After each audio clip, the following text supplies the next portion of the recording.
Alright, how's it going, guys? Alpha YGO back at it again, and today I got you guys an updated Pendulum profile.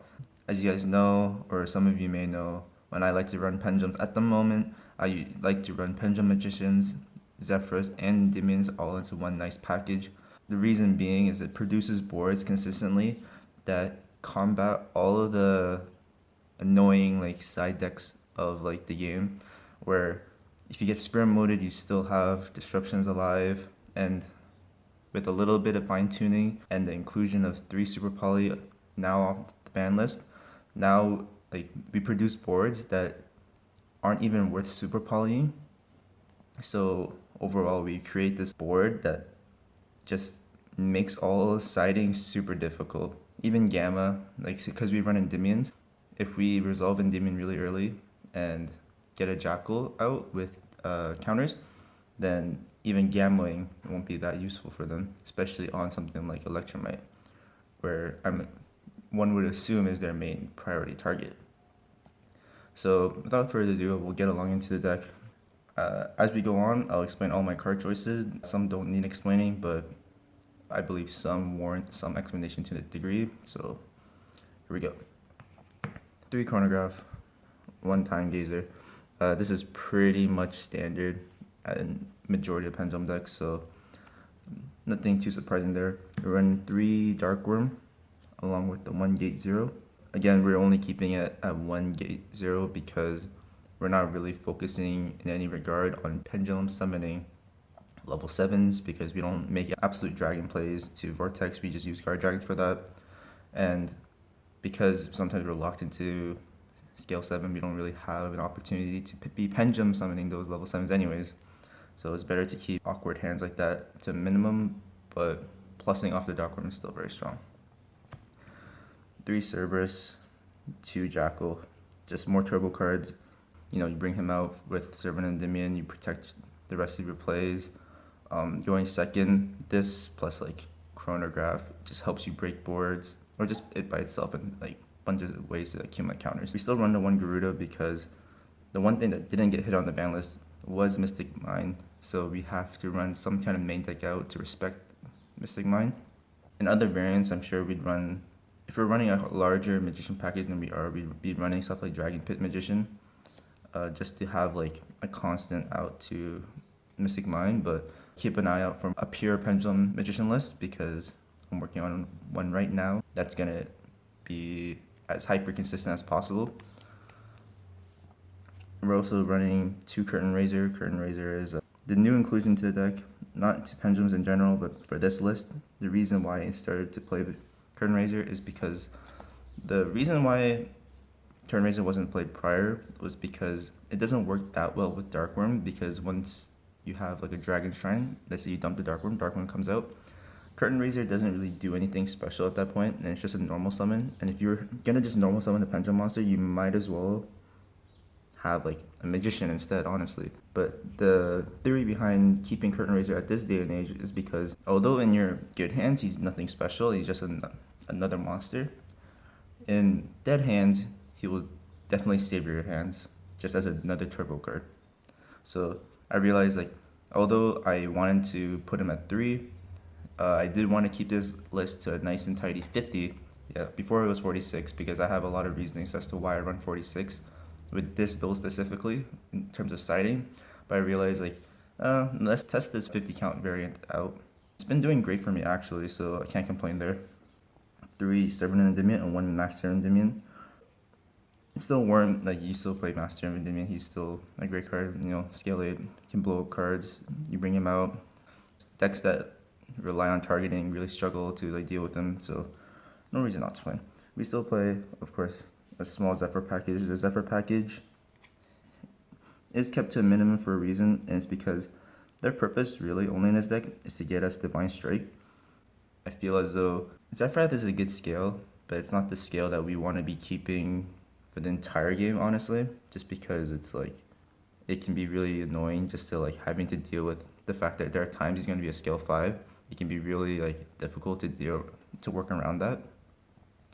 So honestly, like, these guys are just a small engine meant for getting us Divine Strike and loading up our spell counters early on into the game, because all the Zefra cards really just tag into each other. You get one terraforming, you'll get into Oracle, then you'll get into Zefra, 3 counters right there. And I will be addressing the new change with 1 terraforming in this build. Running triple harmonizing, 1 Black Fang, and 2 purple poison.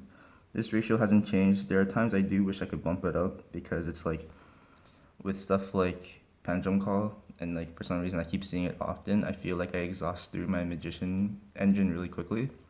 But this is like the minimum count, I'd say. Maybe like the minimum count is realistically like you getting rid of 1 harmonizing magician. The harmonizing magician is so like powerful that I think it's still warranted at 3. Of course, in the pure pendulum magician build, you might be upping these counts. I can't spoil anything right now, but honestly, like the 1 black fang to 2 purple ratio is really nice for me. For our last pendulum monster, we are running a Morphage Sloth. A Morphage Sloth is the change from Aether, Empowered Aether, I believe. The reason we now run Sloth is because, as we all know, it's a very, very powerful floodgate. And the fact that, if you look closely, it is Earth. So when we bring it out during our end board, we are also in that regard playing around Super Poly, because I will be demonstrating a bit what our end board looks like. But with Aether, you kind of open yourself up to a certain weakness of getting Super Poly. So by giving up a little bit of our going second power with Aether, we're just amplifying our going first turn boards with Sloth and avoiding like a very depressing Super Poly coming our way. And that's it for Pendulum monsters, but we are running 1 Destrudo just because, of course, Guard Dragon plays and gives us a free level 7 at the end. And for some reason, I have to include this guy. I don't know why I keep loving to put him into some of my profiles. The good thing about this card is that you'll discard 1, get the other 2, and now it's live for you to bring out Colossus because you've used a Thunder Dragon from hand. And now 1 can go into Colossus and the other is just link fodder at that point. So honestly, it's really strong. Just bringing out Colossus in this day and age is really strong, because some decks just auto lose to Colossus, honestly. And with the potential of Thunder Dragons leaving the scene, having a deck that can still abuse Thunder Dragon Colossus can prove really, really difficult for a lot of these current decks. Moving on to spells, we got 3 Spell Power Mastery. Spell Power Mastery obviously being the Searcher of the Endymion package, and drops counters like it's nothing. Super great, super awesome. And we do run 2 Pendulum Call. We run 2 Duelist Alliance, because what happens is if you have Servant Endymion in skill, you'll just go Duelist Alliance Pendulum Call, you acquire 2 counters. So I feel as though that's a more efficient way for this deck to run in terms of the Magician engine and reaching Pendulum Call. Instead of hard drawing it, we want to be able to like search out the other spells, get those counters up. In terms of field spell, we run 1 Dragon Ravine because it's just another way for us to get Dark Worm into grave. And then 2 Oracle of Zefra. Oracle of Zefra, just the moment we see this, we just get Zefrath and we can just get our resource train rolling, get our Zefrath, get our Zephyr Nui. And of course we have to only play 1 terraforming now. So honestly, like 1 terraforming honestly isn't that bad. If anything, it's negligible. But I was considering running set rotation because we are running 2 different types of field spells. We are running Oracle and Dragon Ravine, and theoretically you can search yourself a Dragon Ravine while giving them an Oracle, which for some decks can completely lock themselves out because they can't even activate Oracle of Zefra. So set rotation might be something I might give further tries later on, but then I didn't want to run the risk of like somehow opening Dragon Shrine and set rotation, and suddenly that card's dead in my hand and I can't even attempt to activate it to acquire spell counters because I'm only running 2 other field spells with the same name.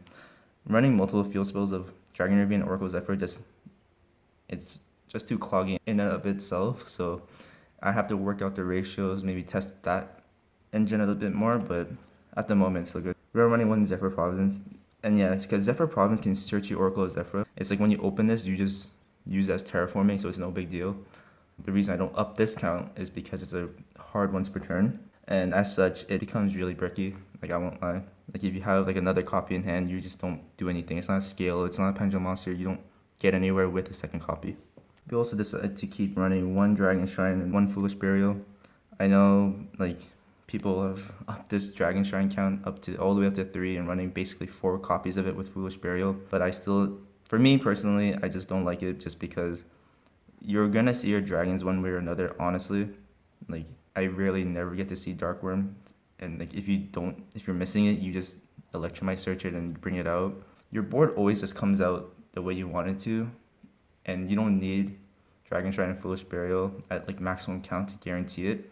I understand because this deck has like easy 2-card combos with just Dragon Shrine and like Terraformer, Oracle, Zefras, etc. that it's tempting to run everything at max count. But the deck has a giant plethora of what I consider like god hands. You still have Pendulum Call Dark Worm combo, you still have like the Dragon Shrine plus Terraforming / Zefra Providence combo now. It's like every hand just accumulates into pure value, so you don't even need to run everything at max count, because in this deck when you run everything at max count, you just brick, and you just don't want that to happen, honestly. We run one upstart. It's weird to run an upstart in a 50 card deck, but the reason we do is because we want those spell counters. That 1000 extra life points is almost always negligible because we just bring out such big monsters that 1000 life points usually doesn't make a difference. So very strong just to acquire counters. And we run one Divine Strike. Big reason we run Zephrys to begin with, and a good reason why our board becomes unbreakable through stuff like Sphere Mode and Super Poly, because even if they get rid of our monsters, we still have back row. So in that regard, it's very powerful. Offset extra deck, we run one Electromite, as one does, because it's Electromite. We run one B-Cop. I'm probably going to change this to Cypher and Lambda, because if I decide to play Gamma in the side, then Lambda becomes really useful. Honestly, there's no real difference if you use them as stepping stones and combos, but Lambda is just overall better, I think, just because its stats are better, its effect is more relevant in more cases than not. So definitely give him a try. We also run, my apologies if there's some kind of humming in the back. I think that's my fridge, but my apologies. We run Quick Guard Dragon package, as simple as it gets, pure value. Then we run 3 big boys, 1 Boros Sword, 1 Boros Load, and 1 Avermax. They all have their own purpose. I feel like Boros Sword is just perfect for finishing games. Boros Load, you just steal other people's Boros Loads, or you take things that you know are heavily protected. And Avermax I started playing because I just realized that it's such a great counter to Sky Striker. And although Sky Striker might not be as prevalent in this new format, just having a monster that's as like protected as Avermax is still pretty powerful. I might start including somewhere, or replace them. I might replace them with the Blackluster Soldier link because it has a non-targeting banish, and for the most part, when you bring it out with a level 7, it becomes immune as well. So it kind of accomplishes similar things, but having a non-targeting banish is pretty useful. And of course, from the Guard Dragons, we summon out Vortex, and from the Thunder Dragons, we summon out Colossus. And as for Synchros, we run 1 Ignister. I think if we started running the BLS, we might have a reason to finally cut Ignister. I really like Ignister because it's like, there are certain cases where you need non-targeting removal in your deck, so that's why you play him. But with BLS, like, you might not need him as much. Then we run 1 Savage Blade because it's a great Omni Negate, and sometimes you bring this out instead of Dweller. You gotta switch between depending on your matchup. At the moment, we're running also 1 Dawn Draxter. I might change this to Cyframe Zeta, but I think Dawn Draxter still works fine in the current format, especially when we might be still seeing Mine. And for our 1 rank 4, we're still running Dweller because I think in this early stages of the format, I think people will still be trying to make the past deck still like functional. So I still think we're gonna see a decent amount of Orcus, Salamangreat, and Thunder Danger. So if people are still trying to play these decks, then I think Dweller is great, but Dweller being the best rank 4 might die down depending on what comes next, because as speculation occurs, maybe Pendulum will become the tier 0 deck of the format, and as such, you might not need Dweller specifically. So guys, a little quick explanation of what our end board usually looks like at the end of our combos is 1 Hieratic Link plus Vortex, almost guaranteed all the time, and usually a Dawn Draxter with the Jackal King and a Zephyr Strike. This is usually like majority of the times, but I end up on Jackal King, having been there since the beginning to protect all our plays from monster-based hand traps. So this is pretty much very difficult for a lot of decks to play through, I'm not gonna lie, because we have 1 Omni Negate, 2 Omni Negate, Spell Negate, Monster Negate, bounce into what is currently being played as Slaw, so that's very rough for a lot of decks to play through. But there are times, depending on what other fancy stuff we open, we might have a Dweller instead of Dragster. We might sometimes have a Dweller because we see the Magician package very fluently, so maybe we have a Dweller. Instead of Dweller though, of course, as mentioned prior, it could be a Burrow Savage. You know, you got to choose your poison here. And if we open the Thunder Dragon, we'll almost always just have at least one Colossus. Well, you only need one Colossus in this day and age, honestly, because everything else just keeps you afloat alive. I remember I showed my friend a board of basically this, and it was, I think I saw a tear leave his eye real quick, but honestly, this is what the board usually ends up looking like. So let's say for this board example, what's great about it is even this board doesn't really lose to sphere mode and super poly, honestly. So let's say 2 darks are super polyed off. Great. They sphere mode the rest of this stuff, which I don't know why they would do, because Hieratic Seal still triggers because it was tributed technically. So you bring out the Sloth and you still have a Divine Strike, and they just use 3 cards theoretically, but let's change that a little bit more, because more often than not we'll end on this board.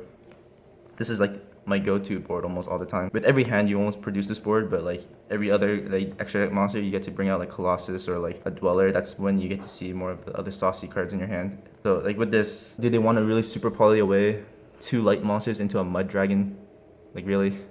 Or if they sphere mode let's say these 3, you still have a bounce, an Omni Negate, and a Sloth. It's their head just has to wrap around so many different things. End boards of Pendulum are equal or if not better than that of the Thunder Dragon board, especially now since we can produce Colossus as well. So it's pretty dang powerful. Before we finish off this video, I'd like to give a little explanation as to some of my wonky ratios to the public eye, because running these 7 Zefra cards, their purpose was to accumulate spell counters and to get our Zefra Divine Strike. But when we're going second, we don't actually need these cards. And so the reason why I feel this package of 7 cards is really nice and clean is because we can just side them out for basically anything we want. So in the prior format, for example, let's say I'm facing Thunder Danger, Guard Dragon. I want to be able to fit in 3 Lancias, 2 Lava Golem, and Sphere Mode, but I don't want to take out engine cards. But this engine specifically is only valid really for going first, and Zephyrs aren't usually that strong going second. So it's kind of we need 8 cards out, right? So this was 3, 6, 7, 8. I'm pretty sure before, when we had other terraformings, I take out even another terraforming for a Pancatrops, etc., because terraforming is dead against Colossus realistically. So, but the good thing about this is, even if it's not Thunder Danger Dragons, because siding might change up drastically for the upcoming format we have to see, it's kind of you get to still maybe keep one of these guys because it's still a normal summon pen monster. Honestly, you can mix and match what you want to side out from this package, and that's what makes it so strong, is because having an easy side out just makes your life so much easier. And in terms of siding out, these are other potential cards you can take out when you're siding, because Sloth isn't that good going second, and Thunder Dragons, of course, its main purpose is for making the Colossus, which isn't again as powerful as when you want to be going second, and you might as well want to see something like a Pancatrops or a Hand Trap or something. So that's just a little tidbit of how I like to do things and my rationale for my ratios, because it just makes siding so much easier and you get to see your sides pretty frequently. And with that said, thank you guys so much for watching, and I'll catch you guys later.